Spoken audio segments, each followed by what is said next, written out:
Բարև ձեզ, CVK-ի տաղավարում այսօր զրուցելու ենք վարչապետի գլխավոր խորհրդական Լիլիթ Մակունցի հետ։ Բարև ձեզ, Տիկին Մակունց, շնորհակալ եմ, որ եկաք։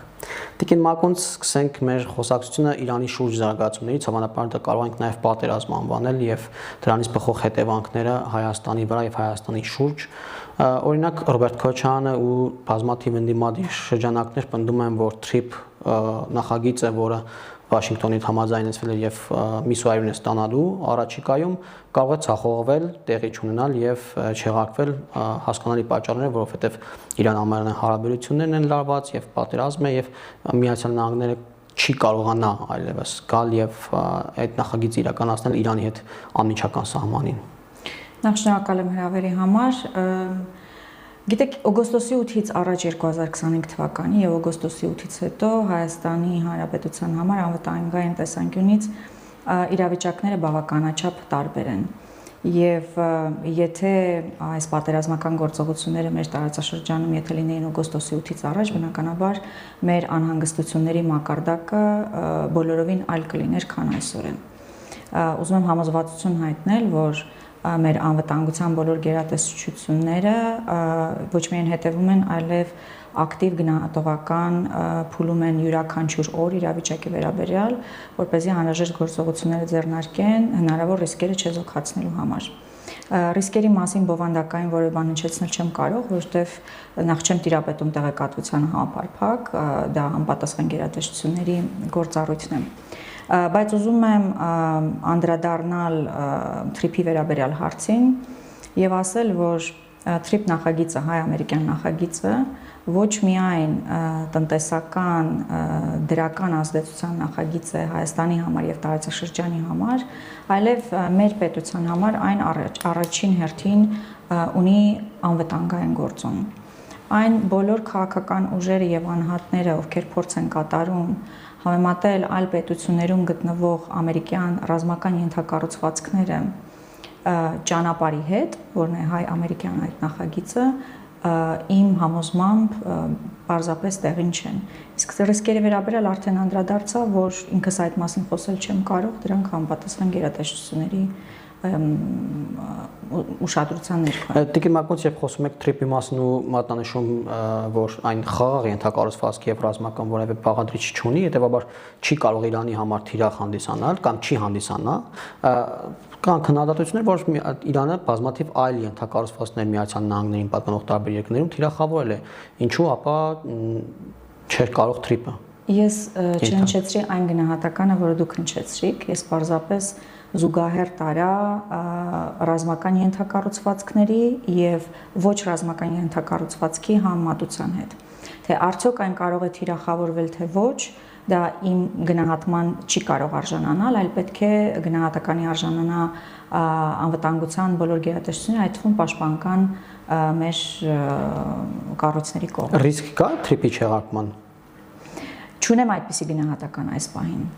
բայց կարծում եմ, որ ռազմական գործողությունների այս ակտիվ փուլում ամեն դեպքում այն բոլոր նախագծերը, որը ունի այսօր Միացյալ Նահանգները տարբեր պետությունների հետ, ոչ ակտիվ փուլում են այս պահին։ Իսկ թե TRIP-ի գործնական փուլի առումով այս պահին ինչ կա, ես այս պահին տեղեկատվություն չեմ տիրապետում, ամեն դեպքում առնվազն պայմանավորվածությունների, պայմանագրի փաստաթղթերի մակարդակով ամեն ինչ առաջ է ընթանում։ Եվ Տիկին Մակունց, քանի որ TRIP-ին անդրադարձել ենք, շարունակենք այդ թեման, քննադատություններ կան, որ սա ինքնիշխանության յուրատեսակ հանձնում է, որովհետև ինչ է նշանակում քո սեփական տարածքով ներդրումներ կատարեն այլ պետությունների ներկայացուցիչներ կամ կազմակերպություններ միջազգային եւ քեզ ընդհանրապես 26% մասնաբաժին տան ու 74% այս որոշիչ ձայները իրենց մոտ պահելով իրենք ցանկացած որոշում կարող են ընդունել, այդ թվում օրինակ թուրքական կամ ադրբեջանական ընկերությունների մուտքը Հայաստան։ Հայաստանի Հանրապետությունը որևէ պետության իր տարածքից չի տվել արտատարածքային միջանցք, այսինքն մենք այս պահին ուզում եմ ընդգծել, որ չենք խոսում արտատարածքային միջանցքի մասին։ Սա եղել է ամենակարևոր խնդիրներից եւ հանձնառություններից մեկը Հայաստանի, որպեսզի ցանկացած նախագիծ, որ նախաձեռնի որևէ այլ պետության հետ, դա չունենա նման տրամաբանություն, ոչ միայն չլինի այդպեսին, այլ նաեւ տրամաբանություն այդպեսին չլինի։ Եվ TRIP-ը այդպեսին չէ, այն գործում է Հայաստանի բոլոր կարմիր գծերը հաշվի առնելով, դրանք են Հայաստանի տարածքային ամբողջականությունը, ինքնիշխանությունը, վերահսկողությունը, իրավազորությունը։ Եվ այստեղ ինչու է հենց իրավազորությունը նաև կարևոր, որովհետև նշանակում է, որ Հայաստանի Հանրապետության օրենսդրությունը, օրենքները, կարգավորումներն են գործում այդ ճանապարհի վրա։ Ինչ վերաբերում է ինչու նման նախագիծ ինչու 74 եւ 26% հարաբերակցությամբ եթե կարելի է 50-50 կոնե։ Նախ ուզում եմ նշել, որ շատ պետություններ, բոլոր պետությունները հավակնություն ունեն, ցանկություն ունեն, որ իրենց պետության տարածքում ունենան տարանցիկ ճանապարհներ, որտեղ այդ տարանցիկ ճանապարհները հատկապես միջազգային նշանակության շատ կարևոր գործոն են տնտեսական զարգացման եւ առհասարակ պետությունների զարգացման համար։ Եվ ինչ վերաբերում է մասնաբաժինների այս պահին համամասնությանը, նախ ճանապարհը ենթադրում է ներդրումներ, առաջին հերթին ենթակառուցվածքային ներդրումներ եւ պայմանավորված է առաջին հերթին դրանով։ Մտավախությունները չեմ կիսում մասնաբաժինների համամասնության առումով, որովհետեւ կա պայմանագիր, ըստ որի նաեւ ճանապարհը պատկանում է Հայաստանի Հանրապետությանը։ Հետևաբար այն ժամկետը, որը նշված է, այդ ժամկետի ավարտին Հայաստանի Հանրապետությունը կարող է որոշում կայացնել եւ ամբողջությամբ մասնաբաժինը վերցնել իր տնօրինության տակ եւ տնօրինել հետ այդ պահից սկսած ինքնուրույն կամ շարունակել կամ երկարացնել եւ շարունակել համագործակցությունը կամ եթե պայմանագիրը խախտվում է այդ պարագայում նույնպես Հայաստանի Հանրապետությունն ունի բոլոր իրավունքները իր մասնաբաժինը հետ վերցնելու համար։ Հետևաբար մենք չենք խոսում նվիրելու մասին, մենք չենք խոսում, որ այդ մասնաբաժինը պատկանում է այլ պետության, այլ խոսում ենք մեր, այսպես ասած, ճանապարհի մասին, որի կառավարումը ժամանակավորապես ինչ որ չափով հանձնում, ինչ որ չափով պատվիրակում ենք այլ կազմակերպության։ Նաև Տիկին Մակոնց խնդիր կա կամ խնդրահարույց է այն հատվածը, երբ նշվում է, որ Ադրբեջանը անխոչնդոտ կերպով է օգտագործում այդ ճանապարհը, Հայաստանը ստանում է փոխադարձ առավելություններ, բայց չի մատնանշվում, թե ինչ առավելությունների մասին է խոսքը, եւ դա ներկայացնում են որպես օրինակ գումարային փոխհատուցումներ մաքսատուրքերի միջոցով կամ տարբեր այլ վճարների տարբերակով, դա կլինի փոխադարձ առավելություն Հայաստանի։ Այսինքն Հայաստանը փոխարենը չի ապաշրջափակվում Ադրբեջանի տարածքով, չի կարողանա նույն մեխանիզմներով անցում կատարել, Թուրքիան սահմանը չի բացում, այսինքն ստացվում է, որ Հայաստանը ճանապարհ տալիս է այդ կողմերին, բայց ինքը չի ապաշրջափակվում։ Թույլ տվեք առաջին հերթին անդրադառնալ մի տերմինի, մի բառի, որը դուք նշեցիք ձեր հարցադրման մեջ, խոսքը անխոչնդոտ բառի մասին է եւ շնորհակալ եմ, որ այս հնարավորությունը ունեմ անդրադառնալու։ Տեսեք, երբ մենք խոսում ենք Հայաստանի բոլոր կարմիր գծերը հարգելով անխոչնդոտ ճանապարհի մասին, դա մի տրամաբանություն է, երբ խոսում ենք առանց այդ կարմիր գծերի հարգման անխոչնդոտ ճանապարհի մասին, դա բոլորովին այլ բան է։ Ինչի մասին է խոսքը։ Այսինքն, եթե Հայաստանի Հանրապետության իրավազորությունը, տարածքային ամբողջականությունը, վերահսկողությունը հարգված չեն եւ մենք այդ պարագայում ենք խոսում անխոչնդոտ ճանապարհի մասին, դա միանշանակ գործ ունենք արտատարածքային միջանցքի հետ։ Եվ սա եղել է հենց այն կարմիր գիծը, որ Հայաստանի Հանրապետությունը տարիներ շարունակ պայքարել է դրա դեմ եւ փորձել է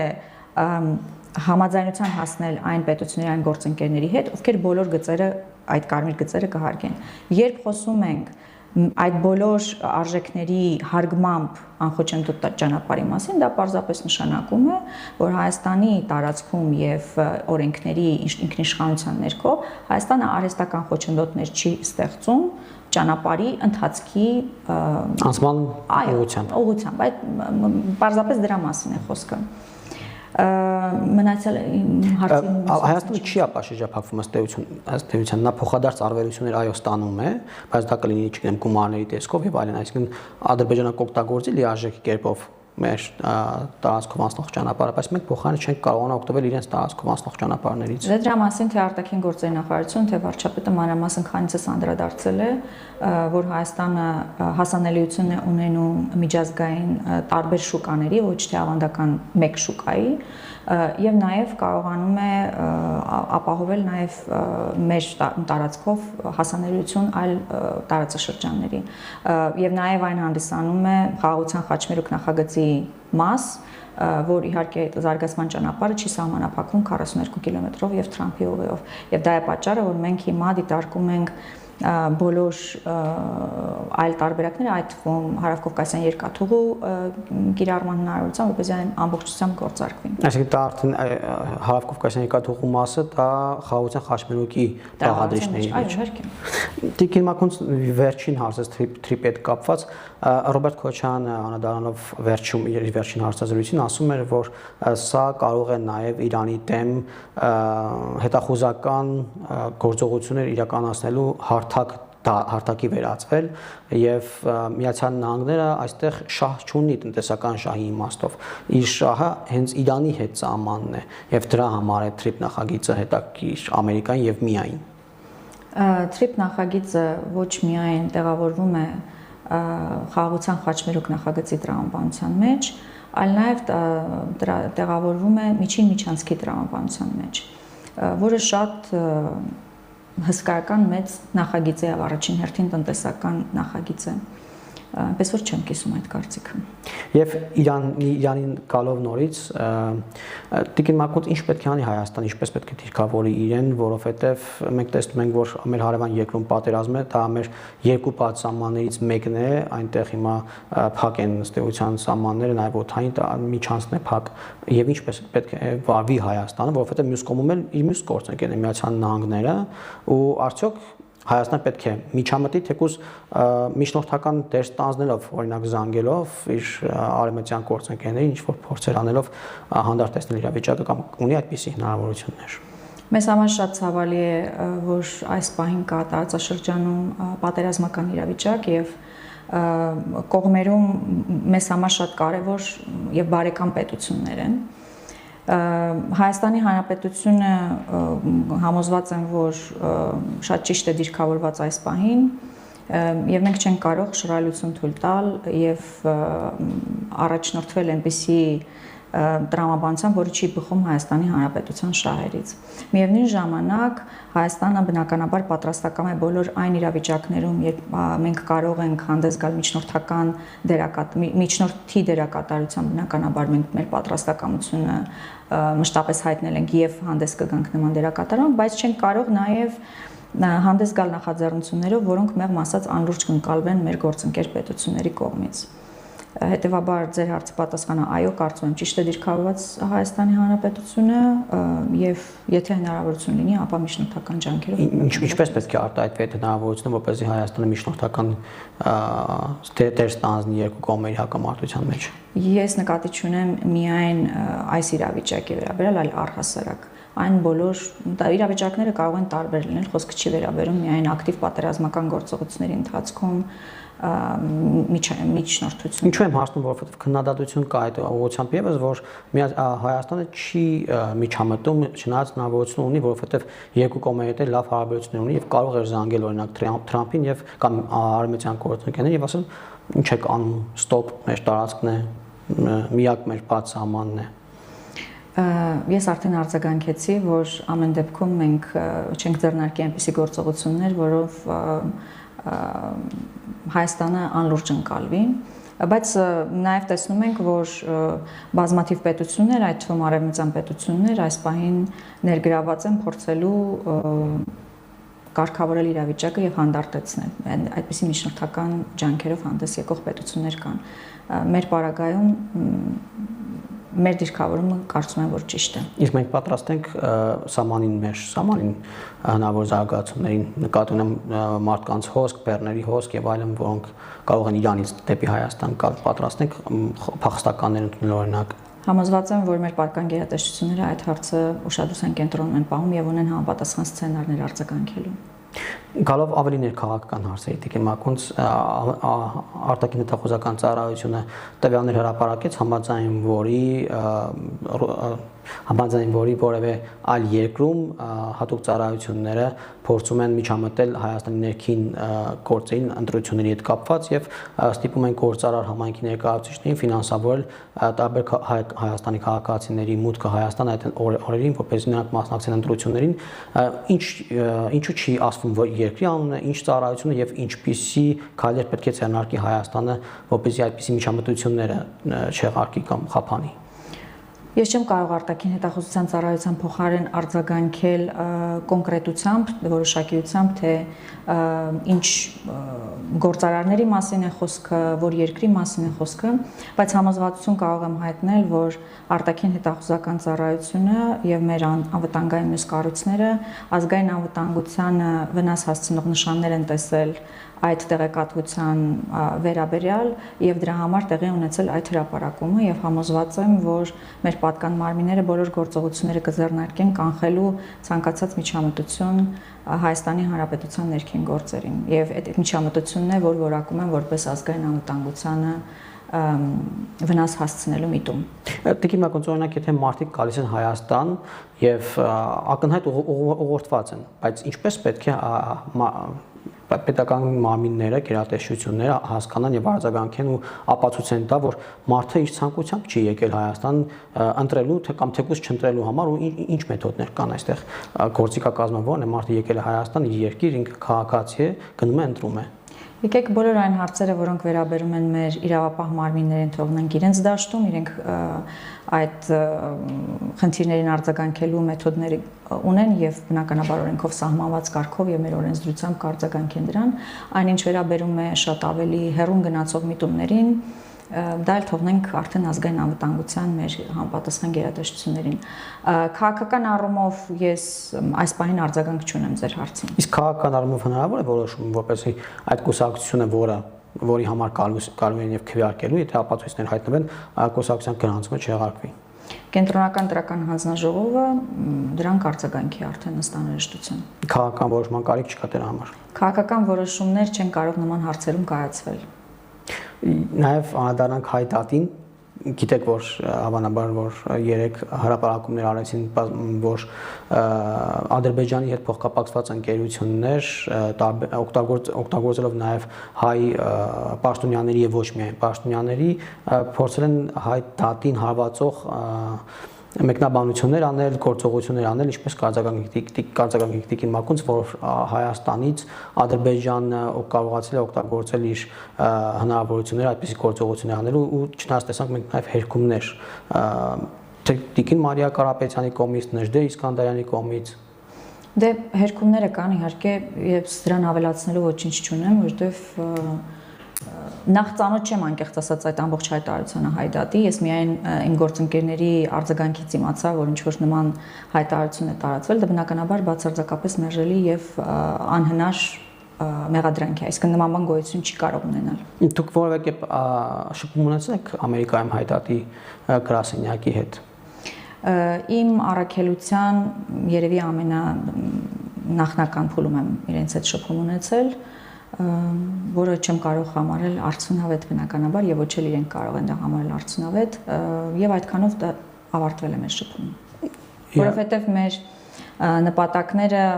իրավիճակը գնահատելու իրավիճակի գնահատականները բոլորովին տարբեր են եղել։ Ինչ մասով։ Հայաստանի անվտանգության վերաբերյալ, Հայաստանի ապագայի վերաբերյալ, ինչ է տեղի ունենում այս պահին գետնի վրա, այդ ամենի վերաբերյալ մենք ունեցել ենք տարբեր գնահատականներ, Հայաստանի իշխանությունների առաքելության, իրեն մեր առջև դրված խնդիրների վերաբերյալ նրանք բոլորովին այլ գնահատական են ունեցել եւ չի համապատասխանել իրականությանը, դրա համար մեր իրենց գործունեությունը Տիկին Մակոնց խոչընդոտել է ձեր գործունեությանը։ Ես կարծում եմ իրենց գործունեությունը բավականին հրապարակային է եղել եւ յուրաքանչյուրը թող ինքը գնահատի, թե արդյոք դա վնաս հասցրել է Հայաստանի Հանրապետությանը եւ մեր խնդիրները առաջ տանելուն, թե ոչ։ Ես կարող եմ ասել, որ ես գտել եմ, այսինքն մենք դեսպանությունը գտել է բոլոր այն ճանապարհները, որով Հայաստանի շահերը սպասարկելու խոչընդոտները մենք կարողանանք չեզոքացնել։ Ինչու եմ ասում, որովհետև գիտենք, որ հայկական լոբին Միացյալ Նահանգներում եւ բազմաթիվ սփյուռքյան քաղաքներում աշխատում են դաշնակցության միջոցով կամ նաեւ դաշնակցության միջոցով եւ եթե այն պետության հետ համահունչ կամ չի աշխատում կամ հակառակ ուղղությամբ է աշխատում, ինչպեսի ազդեցություն է ունենում, որովհետև նրանք բավական ազդեցիկ են նաեւ որոշ գործիչների մոտ, պետական գործիչների նկատի ունեմ։ Ամերիկայի Միացյալ Նահանգների կառավարության համար առաջնային է պետությունների կառավարությունների հետ աշխատանքը եւ թե ինչ խնդիր ու նպատակներ են սահմանում տվյալ պետությունների կառավարությունները։ Եվ հետևաբար Վաշինգտոնը աշխատում է ոչ թե լոբիստական կազմակերպությունների հետ ռազմավարական հարաբերություններ հաստատելիս, այլ հենց կառավարությունների հետ։ Եվ այս առումով կարծում եմ արդեն հասցեագրեց ձեր հարցը։ Եվ ինչ կլինի, եթե Միացյալ Նահանգներում նախագահ փոխվի Տիկին Մակունց, որովհետև շատ է քննարկվում, որ վարչակարգը հեռանալուց հետո կարող է բաներ փոխվել, Թրիպի մասով կարող է բան փոխվել, Թրամփը անձամբ երաշխավոր է Հայաստան-Ադրբեջան խաղաղության գործընթացում ինքը կհեռանա, կարող է բաներ փոխվեն եւ ընդհանրապես դեմոկրատների ու հանրապետականի մոտեցումներն են այլ, որովհետեւ դեմոկրատները գուցե ավելի փափուկ ուժի կիրառման կողմնակից են, իսկ հանրապետականները ոչ այնքան։ Դուք հիշում եք, որ դեմոկրատական վարչակազմի հետ մենք հասցրեցինք բավականին բարձրացնել հայ-ամերիկյան հարաբերությունների մակարդակը եւ մեր կառավարության մեր առջև դրված էր նաեւ խնդիր եւ բարդ խնդիր վարչակազմի փոփոխությունից հետո հասցնել հանրապետական վարչակազմի հետ հնարավոր ամենաբարձր մակարդակով իրազեկել մեր երկկողմ օրակարգի եւ նաեւ խաղաղության օրակարգի վերաբերյալ առաջնահերթությունները։ 2025 թվականի փետրվարի սկզբին մեզ հաջողվեց եւ վարչապետ Փաշինյանը փոխնախագահ Վենսի հետ հանդիպում ունեցավ։ Ուզում եմ հիշեցնել, որ երթմնակալության արարողությունը նախագահ Թրամփի հունվարի 21-ին էր եւ փետրվարի 7-ին մենք արդեն կարողացանք շատ բարձր մակարդակով փոխնախագահի մակարդակով հանդիպում ունենալ եւ այդ հանդիպումը շատ կարեւոր դեր խաղաց հետագա զարգացումների համար եւ խաղաղության օրակարգի առաջմղման համար։ Ինչու եմ սա ասում։ Սա նշում եմ, որ վարչակազմի փոփոխությունից հետո ոչ միայն Հայաստան-ԱՄՆ հարաբերությունների որակը չփոխվեց, այն պահպանվեց եւ նաեւ սրընթաց առաջ է գնում, այո։ Եվ սա շատ ուրախալի է, ինչը նաեւ մատնանշում է, որ Հայաստան-ԱՄՆ հարաբերությունները վարչակազմերի փոփոխությունից այլևս կախված չեն, այլ դրանք արդեն ՀՀ-ԱՄՆ ռազմավարական եւ խոր հարաբերությունների մասին են, հիմնված փոխադարձ շահերի վրա։ Սա շատ կարեւոր է եւ կարեւոր է հաշվի առնել նաեւ որ այդ շահերի համընկումը Հայաստանը եւ ԱՄՆ-ն կարողացել են գտնել եւ աշխատել դրանց վրա։ Բայց փոխարենը Ադրբեջան եւ Ամերիկա հարաբերություններն են այլ եւ ինչ որ չափով կախված են վարչակարգից, որովհետեւ տեսնում էինք, որ դեմոկրատների ժամանակ իրենց հարաբերությունները այնքան էլ լավ չէին, Ալիևի հռետորաբանությունը հիշում ենք Բայդենի կառավարությանը, բայց փոխվեց այն եւ եկավ Թրամփը, արդյոք կարող է դեմոկրատների վերադարձի դեպքում Ադրբեջանի հետ հարաբերությունները այլ լինեն եւ դա եւս կանադառնա հայ-ադրբեջանական հարաբերությունների վրա։ Ես նման գնահատական չեմ կարող հնչեցնել այս պահին, բայց կարող եմ համոզվածություն հայտնել, որ հայ-ամերիկյան նախագծերի կարևորությունը չի փոխվի վարչակազմերի փոփոխության պարագայում։ Հետևաբար նաեւ հայ-ադրբեջանական կարգավորումը չի տուժի։ Գիտեք, ես ուզում եմ, որ մենք շատ պատասխանատու վերաբերվենք նման զարգացումներին ապագայում, որովհետև ամեն դեպքում աշխատանք է պահանջելու ցանկացած փոփոխության պարագայում եւ նույնիսկ եթե վարչակազմերը մնան անփոփոխ, այսինքն հանրապետական վարչակազմը նորից վերընտրվի, միևնույն է Հայաստանը աշխատանք ունի կատարելու, այնպես չի, որ մենք մեկ փաստաթուղթ ստորագրեցինք եւ դրանից հետո այլևս անելիք չունենք, կամ մեկ նախագիծ մի փուլում առաջ տարանք եւ դրանից հետո անելիք չունենք, դա շարունակական, պարբերական աշխատանք է եւ հետեւողական աշխատանք է եւ եթե մտածենք, որ այսինքն մեկ գործողություն անելուց հետո կարող ենք չշարունակել աշխատել, մենք ունենանք նաև հետընթաց նաև հանրապետական վարչակազմի պարագայում։ Այնպես որ պետք է աշխատել անկախ ամեն ինչից, թե վարչակազմը եթե մնա եւ թե դրա փոփոխության պարագայում։ Շնորհակալ եմ Տիկին Մակունց։ Շնորհակալ։ CVK-ի եթերում զրուցեցինք Լիլիթ Մակունցի հետ, տեսություն կհանդիպենք։ Հավանիր տեսանյութը եւ բաժանորդագրվիր նորությունները բաց չթողնելու համար։